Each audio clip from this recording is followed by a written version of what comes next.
വിവരങ്ങളുമായി വിലയിരുത്തലുകളുമായി നമുക്കൊപ്പം കെ സജീഷ് കൂടി ചേരുന്നു. Sajeesh, good afternoon. തെരഞ്ഞെടുപ്പ് രംഗം കുറച്ചുകൂടി ഒന്ന് ഉഷാറായി. പ്രത്യേകിച്ചും ഈ വോട്ടർ പട്ടികയിൽ ASD എന്ന് പറയുന്ന ഒരു ക്ലാസിഫിക്കേഷൻ വരുമ്പോൾ കൃത്യമായി ആരൊക്കെയാണ് ഇരട്ട വോട്ട് അല്ലെങ്കിൽ വ്യാജ വോട്ടായി ഉൾപ്പെട്ടിരിക്കുന്നത്, ഇല്ലാത്ത ആളുകളുടെ വോട്ട് അതിലുണ്ടോ, കള്ളവോട്ട് തടയുന്നതിലടക്കം ഫലപ്രദമായ ഒരു നീക്കത്തിലേക്ക് ജില്ലാ വരണാധികാരി കടക്കുമ്പോൾ ഇത്രയധികം അതിനെ പ്രതിപക്ഷ നേതാവ് വെല്ലുവിളിക്കുന്നത് അല്ലെങ്കിൽ അതിനെ നേരിടും, നിയമ നടപടിയുമായി മുന്നോട്ട് പോകും, ഇങ്ങനെ ചെയ്യാൻ പാടില്ല എന്നൊക്കെ പറയുന്നത് എന്തുകൊണ്ടായിരിക്കും?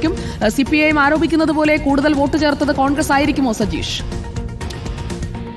Sujaya, good afternoon. ഏതായാലും റിപ്പോർട്ടർ പുറത്തു കൊണ്ടുവന്ന ഏറ്റവും പ്രധാനപ്പെട്ട ഇലക്ഷൻ ബ്രേക്കിംഗ് തന്നെയാണ് ഇപ്പോൾ പാലക്കാട് മണ്ഡലത്തിലെ പ്രധാനപ്പെട്ട തെരഞ്ഞെടുപ്പ് വിഷയവും വിവാദവുമായി മാറിക്കൊണ്ടിരിക്കുന്നത്. വ്യാജ വോട്ടും ഇരട്ട വോട്ടും എന്ന നമ്മുടെ വാർത്തയ്ക്ക് പിന്നാലെ ഒട്ടേറെ പ്രതികരണങ്ങൾ വിവിധ രാഷ്ട്രീയ നേതാക്കളുടെ ഭാഗത്തും ഉണ്ടായിട്ടുണ്ട്. ഇതിന്റെ തുടർച്ചയെന്നോണമാണ് ഇപ്പോൾ ജില്ലാ ഭരണകൂടം ഇതുമായി ബന്ധപ്പെട്ട് തെരഞ്ഞെടുപ്പ് കമ്മീഷന്റെ അനുമതിയോടുകൂടി അന്വേഷണം നടത്തുകയും തീരുമാനം പ്രഖ്യാപിക്കുകയും ചെയ്ത് ഇത് പ്രകാരമാണ് ASD എന്ന രീതിയിൽ പുതിയ പട്ടിക പ്രസിദ്ധീകരിക്കുകയും ആ പട്ടികയിൽ ഉൾപ്പെടുന്ന ആൾക്കാരെ വളരെ കൃത്യമായി വായിക്കുകയും അവർ സത്യവാങ്മൂലം സമർപ്പിക്കുകയും ഉൾപ്പെടെ കർശന നടപടികളിലേക്ക് പോവുകയും ചെയ്ത്.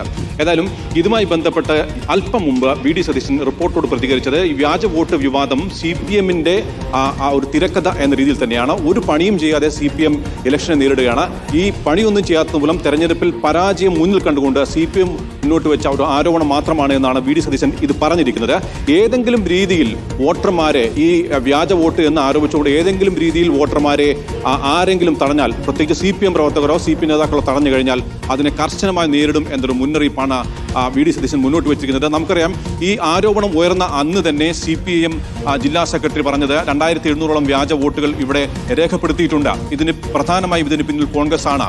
അതായത് ഈ വ്യാജ വോട്ടർ പട്ടികയിൽ ആരോപണ വിധേയരാക്കപ്പെട്ട ആളുകൾ ഏറെക്കുറെ ഭൂരിഭാഗവും കോൺഗ്രസ് പ്രവർത്തകരാണ് എന്ന ധ്വനിയോടുകൂടിയാണ് അദ്ദേഹം സംസാരിച്ചത്. അതായത് ആരോപണ മുന ആദ്യം മുതൽ തന്നെ നീങ്ങിയത് കോൺഗ്രസ് നേതൃത്വം നേരെയാണ്. അത് മുന്നോട്ട് വെച്ചത് CPM ആണ്. ഒപ്പം തന്നെ BJPയും ഇതുമായി ബന്ധപ്പെട്ട് രംഗത്ത് വരികയും ചെയ്തു. ഏതായാലും കോൺഗ്രസിനെതിരെ ഉയർന്ന ആരോപണത്തിന്റെ മുനയൊടിക്കാൻ വേണ്ടിയാണ് ഇപ്പോൾ VD സതീശൻ റിപ്പോർട്ട് നൽകിയ പ്രത്യേക അഭിമുഖത്തിൽ ഇത്തരം നടപടികളുമായി ആരെങ്കിലും വന്നാൽ, CPM വന്നു കഴിഞ്ഞാൽ അതിനെ കർശനമായി തടയും. പോലീസാണ് ഇതിനു വേണ്ട സുരക്ഷ വോട്ടർമാർക്ക് ഒരുക്കേണ്ടത്.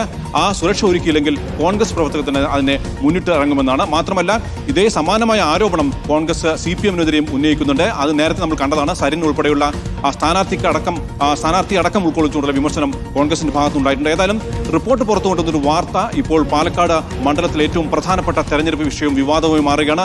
അത് വോട്ടെടുപ്പ് ദിനത്തിലും പ്രതിഫലിക്കും. കാരണം ഈ വോട്ടെടുപ്പ് ദിനത്തിൽ ഈ വ്യാജ വോട്ടർ പട്ടികയുമായി ബന്ധപ്പെട്ട ആരോപണം ഉയർന്ന പ്രദേശങ്ങളിലെല്ലാം തന്നെ ഒരുപക്ഷെ ഇത് പ്രതിഫലിക്കും. ഏതെങ്കിലും രീതിയിൽ ഏതെങ്കിലും പാർട്ടിക്കാർ ഇതുമായി ബന്ധപ്പെട്ട് ആരോപണമോ വാദമോ മുന്നോട്ട് വെച്ച് കഴിഞ്ഞാൽ അതൊരുപക്ഷെ വലിയ സംഘർഷ സാധ്യത സംജാതമാക്കുന്ന രീതിയിലേക്കും പോയേക്കാം. ഏതായാലും ഇതുമായി ബന്ധപ്പെട്ട് ഇപ്പോഴും മുന്നണികൾ വാദപ്രതിവാദങ്ങളും ആരോപണ പ്രത്യാരോപണങ്ങളും തുടരുകയാണ്. സുജയ.